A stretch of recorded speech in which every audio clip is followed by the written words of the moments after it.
Les produits de la pêche et de l'aquaculture lancés sur le marché avec des allégations de durabilité, c'est-à-dire avec une information sur la dimension environnementale du produit, sont en augmentation dans tous les pays européens, avec une tendance plus marquée dans les pays d'Europe du Nord. Il y a bien sûr des contenus hétérogènes vis-à-vis de cette dimension environnementale, avec des différences entre les espèces. La mise en avant de ces dimensions de durabilité, via l'utilisation de labels par exemple, place les questions environnementales en concurrence avec les autres attributs pris en compte dans la prise de décision des consommateurs, tels que le prix, la santé ou bien encore les attributs intrinsèques du produit, c'est-à-dire des attributs qui sont spécifiques à lui-même en tant que tels, comme le filet, pavé, surgelé ou bien l'espèce.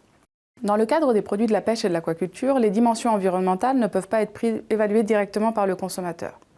En l'absence d'informations, le consommateur ne pourra pas faire la différence entre un poisson issu d'un stock géré durablement et un poisson issu d'un stock non géré de manière durable, ou encore de déterminer l'engin de pêche qui a été utilisé.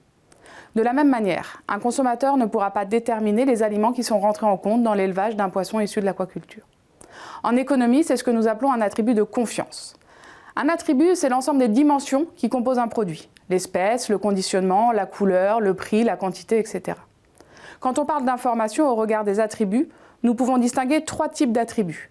Les attributs de recherche, les attributs d'expérience et les attributs de confiance. Les attributs de recherche sont des attributs que le consommateur pourra valoriser dans son choix avant l'achat, c'est le cas du prix ou de l'espèce. Le consommateur achète un produit en connaissant ses attributs. Pas de surprise. Pour les attributs d'expérience, le consommateur devra acheter le produit pour pouvoir évaluer cette information. Pour les produits alimentaires, c'est le goût, l'odeur, la texture d'un produit. Sans information supplémentaire, le consommateur ne pourra pas évaluer ces éléments avant l'achat, mais il pourra les évaluer après. Le troisième type d'attributs, ce sont les attributs de confiance. Pour ces attributs, le consommateur ne pourra pas les évaluer que ce soit avant ou après achat.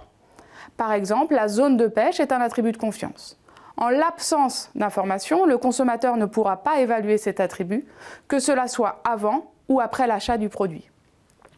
Les labels sont une manière d'informer le consommateur en transformant un attribut de confiance en un attribut de recherche que le consommateur pourra valoriser avant l'achat.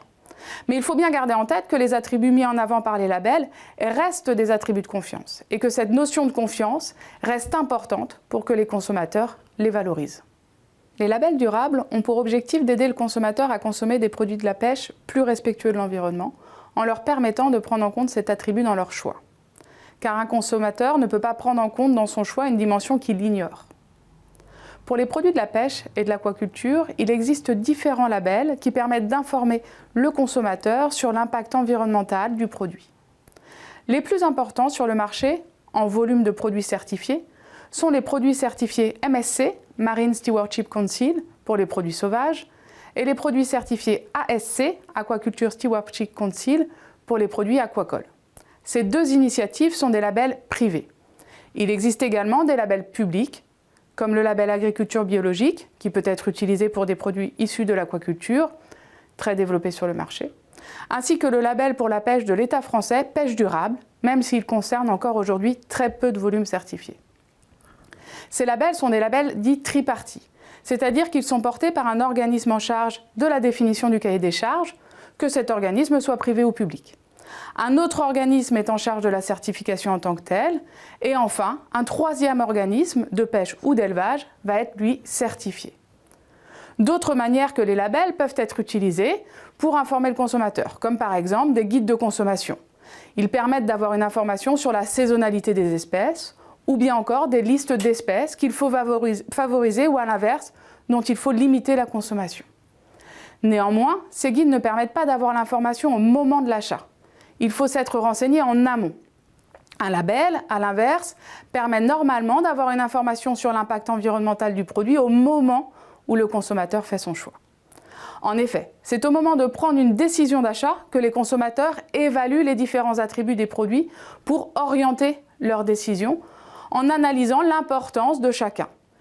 Ils ont besoin d'être donc informés par rapport à ces différents attributs.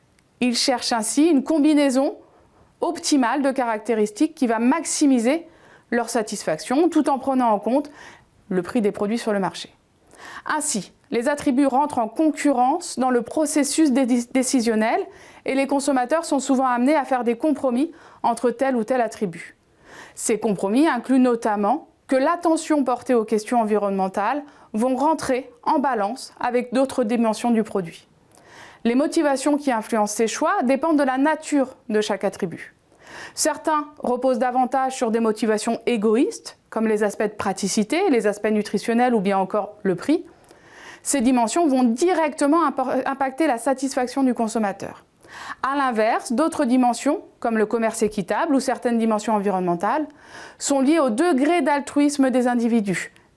Si un dommage environnemental ne m'impacte pas directement, comme par exemple l'état d'un stock de poissons, je vais devoir faire preuve d'altruisme, c'est-à-dire faire un choix désintéressé pour prendre en compte cette dimension dans mon choix de consommation. Pour résumer, quels sont les freins non monétaires à la consommation de produits de la pêche et de l'aquaculture plus durables? Un élément fondamental pour la prise en compte de ces dimensions, c'est que le consommateur doit être informé de l'impact environnemental de sa consommation. Il ne peut pas prendre en compte quelque chose qu'il ignore. Il faut donc l'informer, mais la multiplication de l'information peut complexifier la prise de décision et finalement être contre-productif. Nous avons aujourd'hui une multiplication des labels ou des sources d'information sur les dimensions environnementales, mais également sur d'autres dimensions comme les dimensions santé, avec le Nutri-Score, ou bien encore sur des aspects économiques. Tout cela va complexifier la prise de décision et comme ces dimensions sont des attributs de confiance, nous allons en plus avoir la question de confiance vis-à-vis de l'organisme de certification qui va rentrer en compte. Si je ne comprends pas l'enjeu environnemental et que cette information m'est donnée en plus d'autres informations que je vais considérer également comme importantes, et que je ne connais pas bien et je n'ai pas de confiance vis-à-vis du label, il y a peu de chances que j'utilise cette information dans mon processus d'achat. Il est donc fondamental, bien avant que le consommateur arrive en poissonnerie ou en magasin, d'augmenter les connaissances globales sur les enjeux environnementaux liés aux produits de la pêche et de l'aquaculture, pour permettre ainsi aux consommateurs de plus facilement prendre en compte ces dimensions.